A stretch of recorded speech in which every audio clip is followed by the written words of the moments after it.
Assalamualaikum warahmatullahi wabarakatuh. Saya Pinky Ramadewi. Nah, di sini saya akan menjelaskan tentang teori akad dalam perspektif fikih muamalah. Nah, apa saja pengertian akad? Apa saja rukun-rukun akad? Apa saja syarat-syarat akad? Bagaimana tahap akad dalam perspektif fikih muamalah? Apa saja unsur-unsur dan dampak dari akad? Dan apa saja pembagian sifat akad di dalam perspektif fikih muamalah?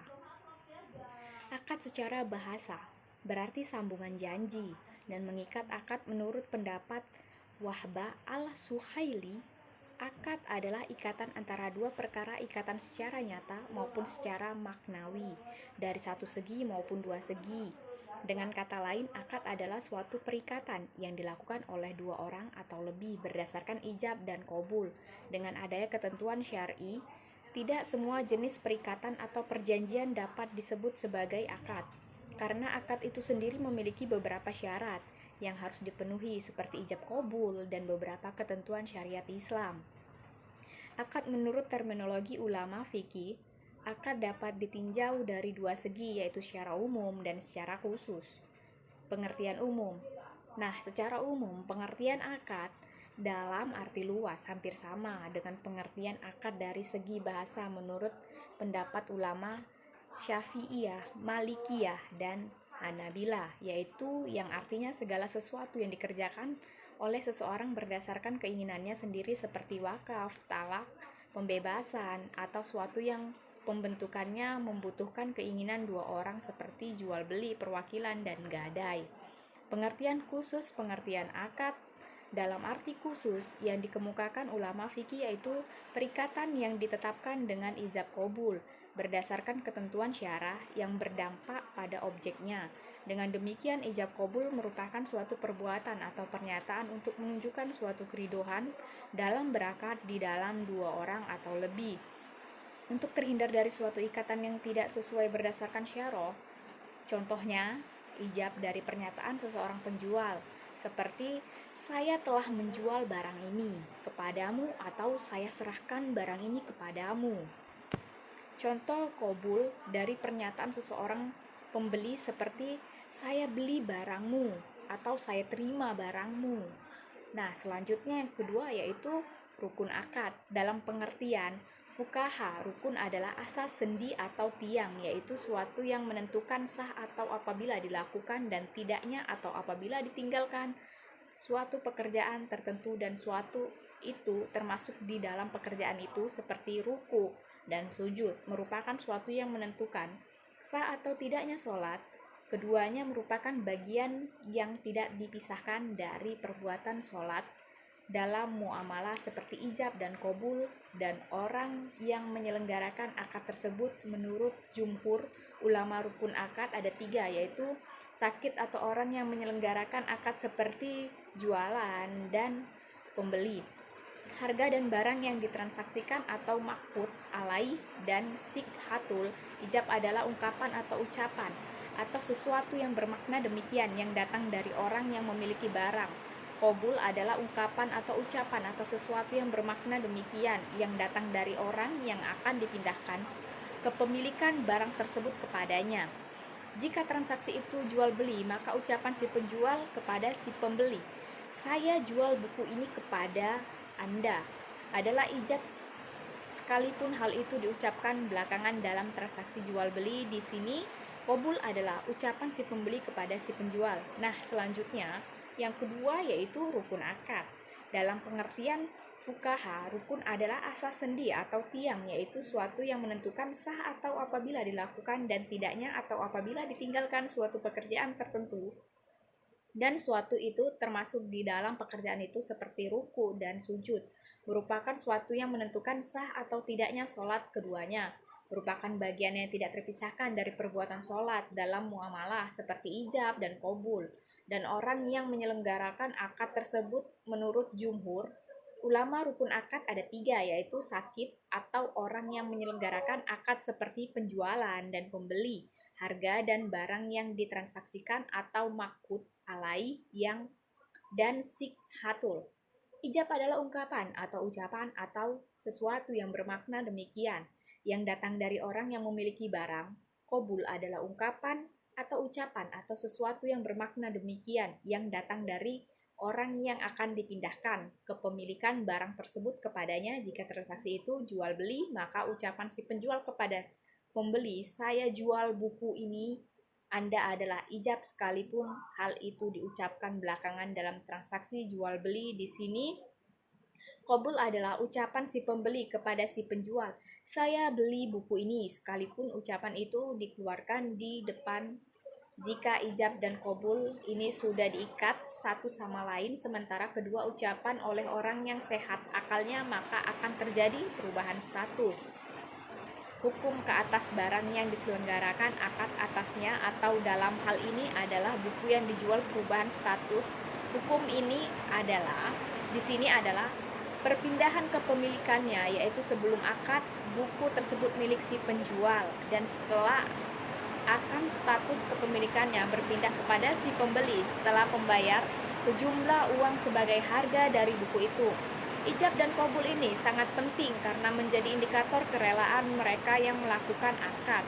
Dalam fikih muamalah, ijab dan qabul ini adalah komponen dari sihhatul akad, yaitu ekspresi dari dua pihak yang menyelenggarakan akad atau akidain, atau pemilik barang yang orang yang akan dipindahkan kepada kepemilikan barang kepadanya, yang mencerminkan kerelaan hatinya untuk memindahkan kepemilikan dan menerima kepemilikan dari yang sudah saya jelaskan tadi. Nah, kita di sini dapat menyimpulkan bahwa dalam setiap akad sihhat, akad harus selalu diekspresikan karena merupakan indikator kerelaan dari akidahin.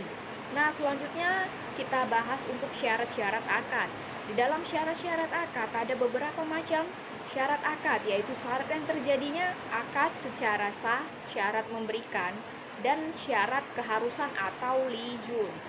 1. Syarat terjadinya akad. Syarat terjadinya akad adalah segala sesuatu yang disyaratkan untuk terjadinya akad secara syarat. Jika tidak memenuhi syarat-syarat tersebut akan menjadi batal, menjadi dua bagian, yaitu umum dan khusus. 2. Syarat sah akad adalah segala sesuatu yang disyaratkan cara untuk menjamin dampak keabsahan akad. Jika tidak dipenuhi akad tersebut, rusak akan kehausan. Syarat sah akad setiap ulama Hanafiyah mensyaratkan terhindarnya seseorang dari 6 kecacatan dalam menjual beli, yaitu kebodohan, pelaksanaan pembatasan waktu, perkiraan unsur kedaratan, dan syarat-syarat jual beli rusak. 3. Syarat pelaksanaan akad. Dalam pelaksanaan akad ada 2 syarat, yaitu kepemilikan dan kekuasaan. Kepemilikan adalah suatu yang dimiliki oleh seseorang hingga ia bebas beraktivitas dalam apa-apa yang dimilikinya sesuai dengan aturan syariat.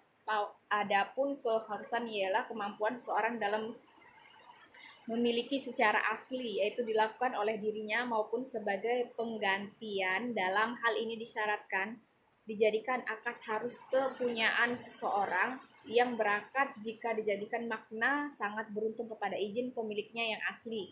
Barang yang dijadikan tidak berkaitan dengan kepemilikan orang lain. 4. Syarat kepastian hukum atau luzun. Dasar ke dalam akad adalah kepastian. Di antara syarat luzun dalam jual beli adalah terhindar dari beberapa qiyad jual beli seperti syarat kir, aib, dan lain-lain.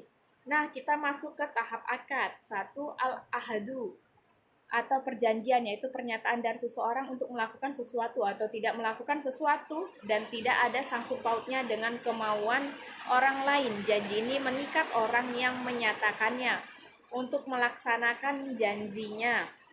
2. Persetujuan, yaitu pernyataan setuju dari pihak kedua untuk melakukan sesuatu atau tidak melakukan sesuatu sebagai reaksi terhadap janji yang dinyatakan oleh pihak pertama. Persetujuan tersebut harus sesuai dengan perjanjian pihak pertama. 3. Apabila dua buah janji dilaksanakan maksudnya para pihak, maka terjadilah apa yang dinamakan akdu. Nah, selanjutnya ke unsur akad.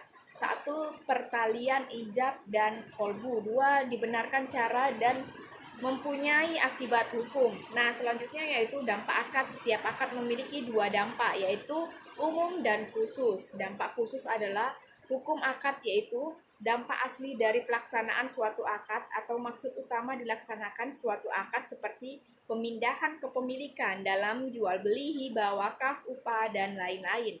Dampak umumnya itu suatu yang mengiringi setiap atau sebagian besar akad baik dari segi hukum maupun hasil. Lanjut untuk pembagian dan sifat akad. Akad dibagi menjadi beberapa macam dan setiap macamnya sangat bergantung pada sudut pandangnya. Di antaranya yaitu berdasarkan ketentuan syara, berdasarkan bahannya, berdasarkan maksud dan tujuan, akan dan berdasarkan zatnya. Nah, selanjutnya sifat-sifat akad segala bentuk aktivitas hukum termasuk akad yang memiliki dua keadaan umum diantaranya yaitu satu akad tanpa syarat, yaitu suatu akad yang diucapkan seseorang tanpa memberi batasan dengan suatu kaidah dan tanpa menetapkan suatu syarat. Akad seperti ini dihargai syarah sehingga menimbulkan dampak hukum. Kedua, akad bersyarat yaitu akad yang diucapkan oleh seseorang dan berkaitan dengan sesuatu, yaitu apabila syarat itu tidak ada akar ataupun tidak jadi baik dikaitkan dengan wujud sesuatu atau ditangguhkan pelaksanaannya. 3. Syarat idhofa. Maknanya menyadarkan kepada sesuatu masa yang akan datang atau idofa, mustakbal. Nah, di sini saya sudah menjelaskan semua seperti yang di atas tadi. Baiklah, di sini saya akan menyimpulkan. Nah, berdasarkan dari penjelasan yang sudah saya jelaskan di atas tadi, saya menyimpulkan bahwa akad secara bahasa berarti sambungan janji dan mengikat rukun-rukun dalam melakukan akad, yaitu dengan adanya akad orang yang berakad qabul, ijab qabul. Akad juga memiliki rukun-rukun, yaitu syarat terjadinya akad, syarat sah akad, syarat pelaksanaan akad, dan syarat kepastian hukum. Tahap diantaranya yaitu perjanjian dan persetujuan di dalam akad itu. Memiliki unsur yaitu pertalian ijab dan qabul, dibenarkan cara dan mempunyai akibat hukum. Dampak akad terbagi menjadi dua, yaitu dampak khusus dan dampak umum. Sifat-sifat akad yaitu akad tanpa syarat, akad isyarat, dan akad syarat idhofa. Terima kasih. Wassalamualaikum warahmatullahi wabarakatuh.